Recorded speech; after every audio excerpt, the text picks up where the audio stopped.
الحمدللہ رب العالمین والصلاة والسلام علی سید المرسلین وعلی آلہ وصحبہ اجمعین، اما بعد۔ مسائل جنازہ کے تعلق سے اس پر گفتگو ہو رہی تھی کہ قبروں کے پاس کیا کیا چیزیں حرام ہیں، تو 11 چیزوں کا تذکرہ اب تک ہو چکا ہے۔ 12ویں حرام چیز ہے قبروں پر دیا جلانا، قبروں پر چراغ جلانا،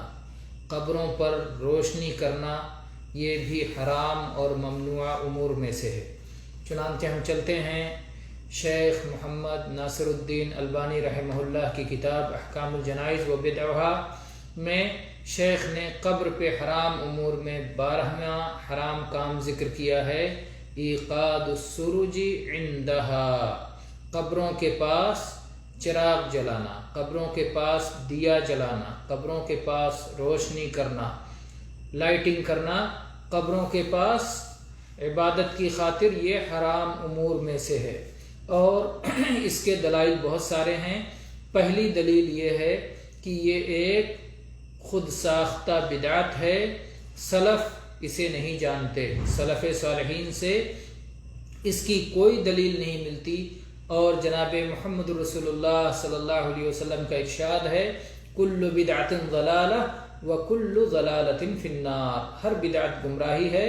اور ہر گمراہی جہنم لے جانے کا ذریعہ ہے۔ یہ سنن نسائی اور صحیح ابن خزیمہ کی روایت ہے۔ اسی طرح سے قبروں کے پاس دیا اور چراغ جلانا مال کی بربادی بھی ہے، اس لیے کہ اور مال کی بربادی سے اللہ کے نبی کریم صلی اللہ علیہ وسلم نے صراحت کے ساتھ منع فرمایا ہے۔ اسی طرح سے اس میں مجوس جو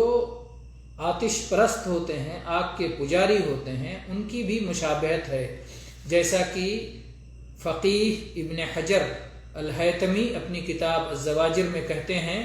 کہ ہمارے اصحاب، یعنی یہ شافعی مسلک کے ہیں، اور کہتے ہیں کہ ہمارے شافعی علماء اس بات کو صراحت کے ساتھ لکھتے ہیں کہ قبر پر چراغ جلانا حرام ہے، چاہے تھوڑا ہی سا کیوں نہ ہو۔ کوئی جا کے معمولی دیا جلا دے، کینڈل جلا دے، موم بتی جلا دے، تو قبر پہ تھوڑی سی بھی روشنی کرنا یہ حرام ہے، اس لیے کہ وہاں اس روشنی کا فائدہ نہ ہی مقیم کو ملنے والا ہے نہ زائر کو۔ مقیم یعنی صاحب قبر کو اس روشنی کا کیا فائدہ، اس روشنی سے اس کے قبر میں کوئی روشنی ہونے والی ہے، اور جو قبروں کی زیارت کو جاتے ہیں ان کو بھی اس روشنی کی کوئی ضرورت نہیں ہے۔ تو یہ فضول چیز ہے اور یہ مال کی بربادی ہے۔ اسی طرح سے اس میں اسراف ہے، اسی طرح سے اس میں مجوس کی مشابہت ہے، تو یہ کبیرہ گناہ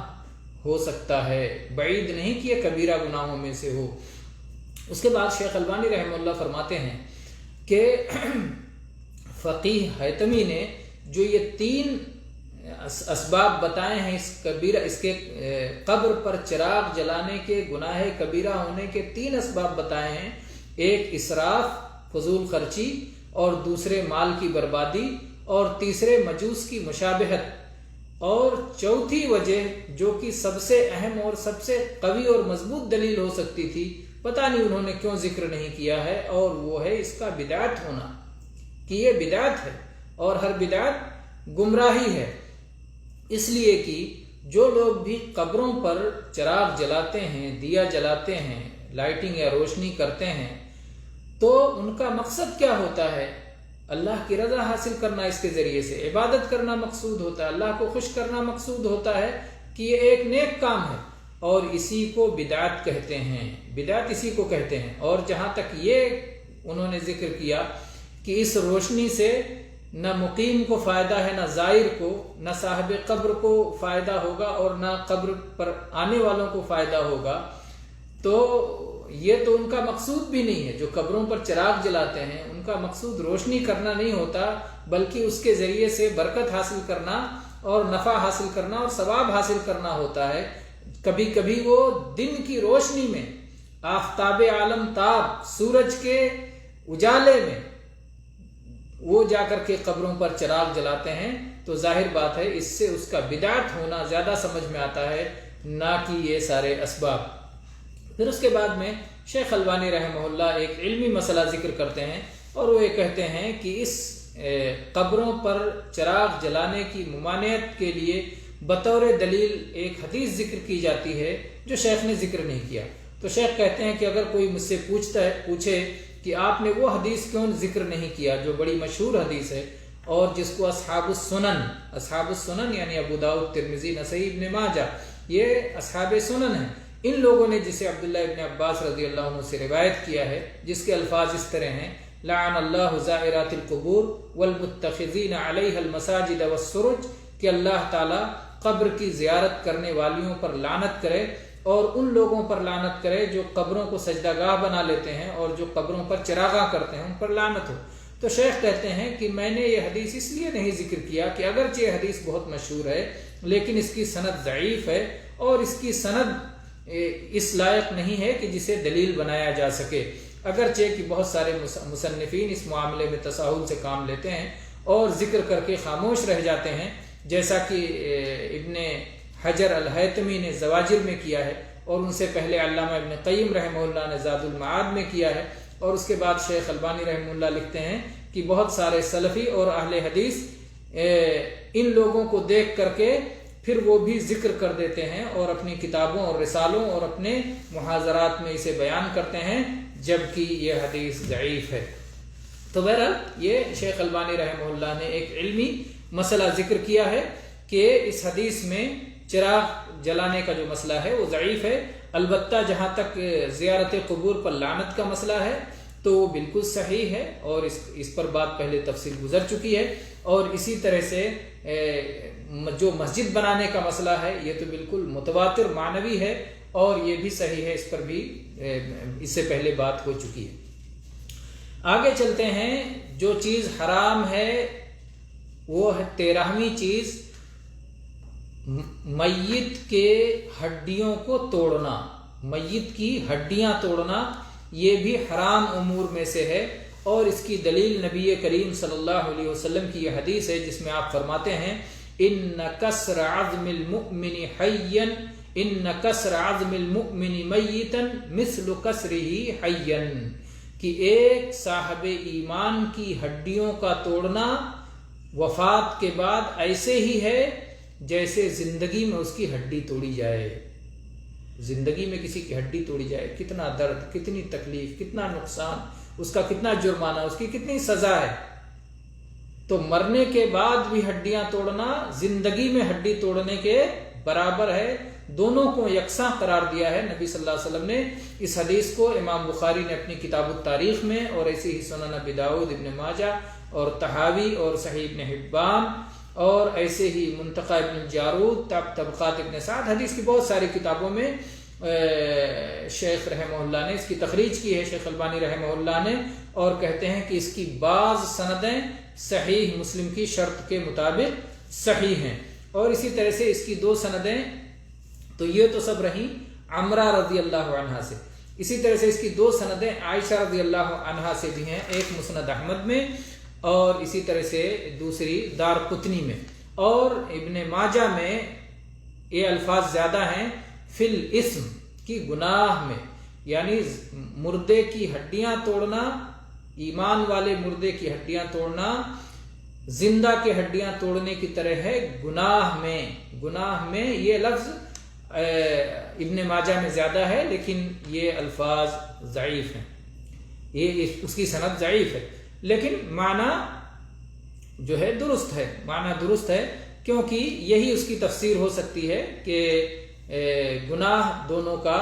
یکساں ہے اور برابر ہے، حدیث میں یہی معنی ہوتا ہے، اور امام طحاوی نے یہی معنی کی ترجیح دی ہے جو ان کی کتاب ہے مشکل الآثار۔ اس حدیث میں اس بات کی دلیل ہے کہ صاحب ایمان مردے کی ہڈی توڑنا حرام ہے، اسی لیے فقہائے حنابلہ اپنی کتابوں میں لکھتے ہیں کہ مردے کے ہاتھ اور پیر کے کسی بھی حصے کو توڑنا یا کاٹنا یا اسے برباد کرنا یا اسے جلانا یہ سب حرام ہے، اگرچہ وہ وصیت کر کے کیوں نہ گیا ہو، اگرچہ وہ وصیت کر کے گیا ہو تب بھی ایسا کرنا حرام ہے۔ اسی طرح سے ایک مسئلہ اس پر اور نکالا ہے اہل علم نے، وہ مسئلہ یہ ہے کہ اگر کوئی حمل والی خاتون، ایک ایسی عورت جس کو حمل ہے اور وہ وفات پا جاتی ہے اور بچہ اس کے پیٹ میں حرکت کر رہا ہے، زندہ ہے، تو کیا پیٹ کو چیر کر کے، آپریشن کر کے، پھاڑ کر کے بچے کو نکالا جا سکتا ہے تاکہ ماں اگر مر گئی تو کوئی بات نہیں، بچے کی زندگی بچائی جا سکے؟ تو اس بنیاد پر بعض علماء نے کہا کہ چونکہ میت کی ہڈی توڑنا ممنوع ہے، اسے وفات کے بعد بھی اسی طرح سے تکلیف پہنچتی ہے جیسے زندگی میں تکلیف پہنچتی ہے، اس لیے اس کا پیٹ چیر کر کے بچے کو نہیں نکالا جائے گا۔ ماں مر گئی اور بچہ بھی اس کے ساتھ اسے مر جانے دیا جائے گا۔ تو پھر شیخ البانی رحمہ اللہ نے اور ان سے پہلے علامہ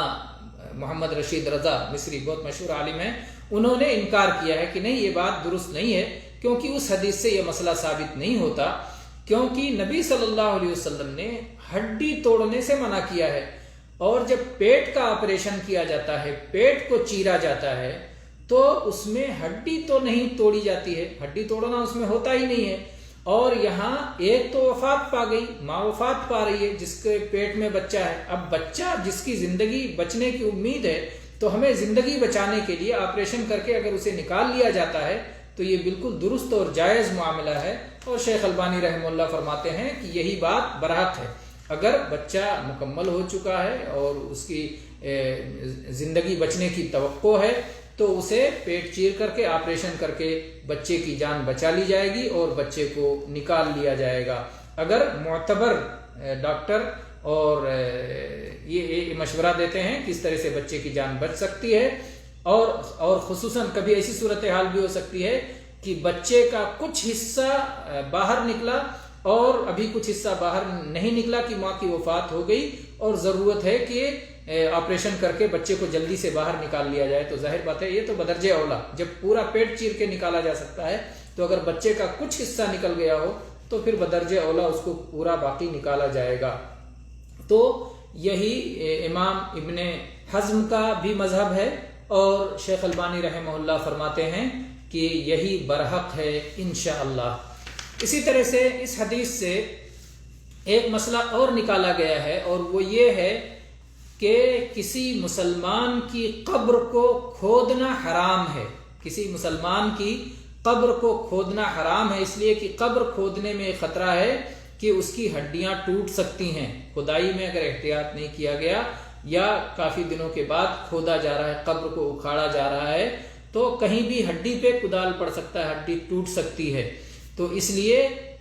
اس قبر کو بھی کھودنا حرام ہو جائے گا۔ اسی لیے بہت سارے سلف صالحین اس بات میں حرج محسوس کرتے تھے کہ کسی ایسے قبرستان میں انہیں لے جا کر دفن کیا جائے جہاں بار بار دفن کیا جاتا ہے، ایک کے بعد ایک دفن کیا جاتا ہے، کہیں ایسا نہ ہو کہ جب قبر ان کی کھودی جائے تو کسی کی مسلمان کی ہڈی وہاں ہو اور وہ ٹوٹ جائے اور اس کی وجہ سے اس مسلمان کو تکلیف پہنچے۔ اسی لیے امام شافعی رحمہ اللہ نے اپنی کتاب الام میں ذکر کیا ہے، ہشام بن عروہ اپنے والد عروہ سے روایت کرتے ہیں کہ وہ کہتے ہیں کہ مجھے بقیع قبرستان میں دفن ہونا محبوب نہیں بلکہ دوسری جگہ پر دفن ہونا زیادہ محبوب ہے، اور اس کا سبب یہ بتاتے ہیں کہ وہاں پر جہاں مجھے دفن کیا جائے گا بقیع قبرستان میں، تو جس آدمی کے بغل میں مجھے دفن کیا جائے گا یا تو وہ ظالم شخص ہوگا اور میں کسی ظالم کے قریب میں رہنا پسند نہیں کرتا، اور یا کوئی نیک شخص ہوگا اور مجھے یہ بات پسند نہیں ہے کہ نیک کی ہڈیوں پر کسی طرح کی چوٹ پہنچے قبر کھودتے ہوئے، اور اگر ہڈیوں کو نکالا گیا، کبھی قبر کھودتے ہوئے یا زمین کھودتے ہوئے کوئی ہڈی نکل آئے تو پھر اسے واپس دفن کیا جائے گا۔ اس کے بعد میں امام نووی رحمہ اللہ شرح مسلم المجموع میں لکھتے ہیں کہ کسی بھی قبر کو کسی سبب شرعی کے بغیر کھودنا جائز نہیں ہے، اس پر اصحاب متفق ہیں، اور اسباب شرعیہ اس کے مختلف ہو سکتے ہیں، کوئی جرائم کا تحقیق کا مسئلہ ہے یا اور کوئی مسئلہ، اس سے پہلے اس پر بیان گزر چکا ہے۔ اور اگر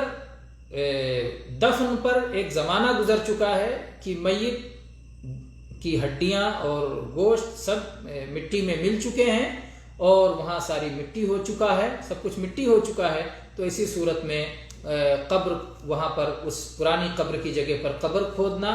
جائز ہے اور وہاں پر دوسرے کو دفن کرنا جائز ہے۔ اور ایسی جگہ جس کے بارے میں معلوم ہی نہ ہو کہ یہاں کبھی کوئی قبر تھی، یا قبر کے نشانات مٹ چکے اور زمانہ ہو گیا دفن کیے ہوئے، اب کچھ بھی باقی نہیں رہا، تو وہاں پر کھیتی کرنا، وہاں پر تعمیر کرنا، اس زمین سے فائدہ اٹھانا اور اس میں تصرف کرنا، ساری چیزیں جائز ہیں، اس پر تمام اصحاب متفق ہیں۔ یہ امام نووی رحمہ اللہ لکھتے ہیں۔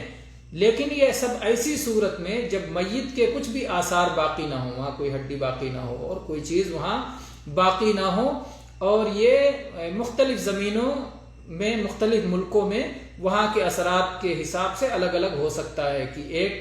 قبر میں دفن کے بعد کتنے دنوں کے بعد اثرات ختم ہو جاتے ہیں اور سب کچھ مٹی میں مل جاتا ہے، کتنے دنوں کے بعد ہوتا ہے، تو جو اس کے ماہرین ہوں گے ان ماہرین کی رائے کے مطابق کوئی فیصلہ کیا جائے گا۔ اس کے بعد میں شیخ رحمہ اللہ نے ایک مسئلہ ذکر کیا کہ بہت ساری مسلمان حکومتیں ایسا کرتی ہیں کہ قبریں، جو پرانی قبریں ہیں وہاں پر جو ہے راستے بنا دیتی ہیں یا وہاں کو ہٹا دیتی ہیں، صرف شہروں کی ترتیب کرنے کے لیے اور راستوں کی ترتیب کرنے کے لیے، اور مردوں کے، مسلمان مردوں کے احترام کا کوئی خیال نہیں کرتی ہیں، تو ظاہر بات ہے کہ یہ سب درست نہیں ہے۔ شیخ نے اس پر تنبیہ کی ہے اور اس کے بعد کہا ہے کہ ستم ظریفی یہ ہے کہ عام مسلمانوں کی قبروں کا تو کوئی خیال نہیں کیا جاتا، لیکن اگر کہیں درگاہ یا مزار بنا ہوا ہے تو اس عمارت کا، اس بلڈنگ کا جو اوپر بنی ہوئی اصل جہاں مردہ مسلمان مردہ دفن ہے، اس کی ہڈی اور اس کی لاش کا خیال تو نہیں ہوتا، لیکن اس کے اوپر جو عمارت بنی ہوئی ہے جس کی کوئی حیثیت نہیں ہے، جو بدعت اور شرک کا ذریعہ ہے، اس کا بڑا خیال کیا جاتا ہے کہ راستہ بنائیں گے تو وہاں پر جو ہے اس کے لیے راستے کو ٹیڑھا کر دیں گے، اس کو نہیں گرا سکتے، توڑ نہیں سکتے۔ تو عجیب مسئلہ ہے کہ جہاں احترام کا، جن کا حق ہے انہیں احترام نہیں دیا جاتا، اور جہاں احترام نہیں ہے انہیں احترام دیا جاتا ہے، تو یہ سب دین اور شرعی علم سے دوری کا نتیجہ ہے۔ اور یورپ کی اندھی تقلید ہے۔ یورپ کے لوگ کیا کرتے ہیں، ان کی ساری مادہ پرست نظریہ ہونے کی وجہ سے آخرت کو یاد دلانے والی ساری چیزوں کو وہ دور رکھتے ہیں، تو وہ قبرستانوں کو شہر کی آبادی سے ہٹا کر کے بہت دور رکھتے ہیں تاکہ کبھی موت کی یاد نہ آئے، دنیا میں لگے رہیں۔ لیکن مسلمانوں کا معاملہ ان سے مختلف ہے۔ مسلمانوں کے اگر بستی کے قریب میں قبرستان ہے تو مسلمان جا کے قبرستان کی زیارت کرتے ہیں، آخرت کو یاد کرتے ہیں، تو انہیں تو قبروں کو دور نہیں کرنا چاہیے، کیونکہ دور ہو جائیں گے تو قبروں کی زیارت کیسے کریں گے، کیسے مردوں کو کے لیے دعائیں کریں گے۔ تو اس لیے کبھی بھی جب شہروں کی آبادی مرتب کی جائے تو ایسا نہ کیا جائے کہ قبرستانوں کو شہروں سے بہت دور کر دیا جائے۔ یہ یورپ کے لوگوں کا طریقہ ہے، اور اگرچہ وہ لوگ اس کے مختلف اسباب بتاتے ہیں اور صحت کے اور فلانے کے اسباب وغیرہ بتاتے ہیں، لیکن صحیح بات یہ نہیں ہے۔ صحیح بات یہ ہے کہ وہ آخرت کی چیزوں سے دور بھاگنا چاہتے ہیں اور دنیا ہی میں سب کچھ حاصل کرنا چاہتے ہیں، تو جو مادہ پرستانہ ان کا نقطۂ نظر ہے اس کی وجہ سے وہ سب ایسا کر رہے ہیں۔ اسی طرح سے اس حدیث سے ایک مسئلہ یہ معلوم ہوتا ہے کہ جہاں یہ معلوم ہوتا ہے کہ اہل ایمان کی ہڈیوں کا احترام ہے، وہاں یہ معلوم ہوتا ہے کہ جو بے ایمان ہیں، جو اہل ایمان میں سے نہیں ہیں، ان کی ہڈیوں کا کوئی احترام نہیں ہے، اس لیے کہ حدیث میں کہا گیا کسر عظم المؤمن میتن، کہ ایمان والے کی ہڈی کو توڑنا۔ تو اگر وہ ایمان والا نہ ہو، اگر وہ بے ایمان ہو، تو پھر اس کی ہڈی توڑنے میں کوئی حرج نہیں ہے اور اس کا کوئی احترام نہیں ہے۔ یہ اس حدیث میں حافظ ابن حجر رحمہ اللہ نے اس مسئلے کو ذکر کیا ہے اور کہا ہے کہ جس طرح ایک صاحب ایمان کا احترام زندگی میں ہے، ویسے صاحب ایمان کا احترام اس کی موت کے بعد بھی باقی ہے۔ اور یہیں سے ایک مسئلے کا جواب بھی شیخ سجھا رہے ہیں، شیخ البانی رحمہ اللہ، کہ وہ مسئلہ یہ ہے کہ بہت سارے میڈیکل کالجوں میں پڑھنے والے طلبہ یہ سوال کرتے ہیں کہ ہم اپنے تجربہ کے لیے اپنی لیبارٹری میں تشخیص کے لیے کیا ہم مردوں کی ہڈیوں وغیرہ کو توڑ سکتے ہیں اور میڈیکل کارروائیاں کر سکتے ہیں، اپنی تحقیق کے لیے، ریسرچ کے لیے کر سکتے ہیں؟ تو اس کا جواب یہ ہے کہ یہ ریسرچ اگر آپ کو کرنا ہے تو کسی ایماندار آدمی کی ہڈیوں کے ساتھ آپ نہ کریں، بے ایمانوں کی ہڈیوں کے ساتھ کریں، ایمان والوں کی ہڈیوں کے ساتھ ایسا نہ کریں، کیونکہ ان کا احترام ہے۔ اور اسی لیے اگلا مسئلہ شیخ نے لکھا، مسئلہ نمبر 129 کہ کافروں کی قبروں کو اکھاڑنا یہ جائز ہے، اس لیے کہ اس حدیث کا مفہوم یہ ہے کہ ان کا احترام نہیں ہے، جیسا کہ انس بن مالک رضی اللہ عنہ کی حدیث ہے۔ اس سلسلے میں انس بن مالک رضی اللہ عنہ کی حدیث کیا ہے؟ حدیث اس طرح ہے،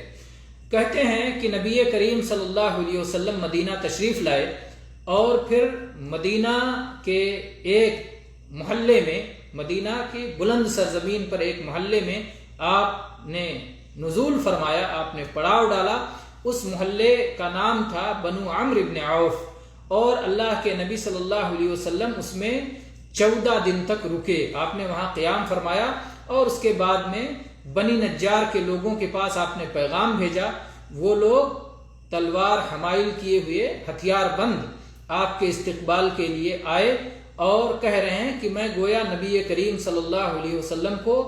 دیکھ رہا ہوں کہ آپ اپنی سواری پر سوار ہیں اور ابو بکر صدیق رضی اللہ عنہ آپ کے پیچھے سوار ہیں، اور بنو نجار کے لوگ آپ کے آس پاس آپ کو اپنے گھیرے میں لیے ہوئے ہیں، ہتھیار بند آپ کو اپنے گھیرے میں لیے ہوئے ہیں، اور یہاں تک کہ نبی کریم صلی اللہ علیہ وسلم ابو ایوب انصاری رضی اللہ عنہ کے آنگن تک پہنچتے ہیں، ان کے گھر کے قریب تک پہنچتے ہیں۔ اور اللہ کے نبی صلی اللہ علیہ وسلم کو یہ بات پسند تھی کہ جیسے صلاۃ کا وقت ہو جائے آپ جہاں بھی موجود ہوں وہاں آپ صلاۃ پڑھ لیا کرتے تھے، اور آپ بکری جہاں باندھی جاتی ہے، بکری کا ریوڑ جہاں باندھا جاتا ہے وہاں پر بھی آپ صلاۃ پڑھ لیا کرتے تھے۔ تو آپ صلی اللہ علیہ وسلم جب وہاں پہنچے تو وہاں صلاۃ کا وقت ہو گیا۔ ابو ایوب انصاری رضی اللہ عنہ کے مکان کے قریب میں آپ نے وہاں صلاۃ ادا کی، وہاں بکریاں باندھی جاتی تھیں، اور پھر آپ نے مسجد کی تعمیر کا حکم فرمایا، اور بنو نجار کے لوگوں کو بلا کر کے آپ نے کہا کہ یہ جو میدان ہے اس میدان کو مجھے بیچ دو، کیا اس کی قیمت لینا چاہتے ہو؟ مجھے قیمت بتاؤ اور یہ مجھے بیچ دو۔ ان لوگوں نے کہا نہیں، اللہ کی قسم اے اللہ کے نبی صلی اللہ علیہ وسلم، ہم اس کی قیمت تو اللہ سے چاہتے ہیں۔ یہ ہے اہل ایمان،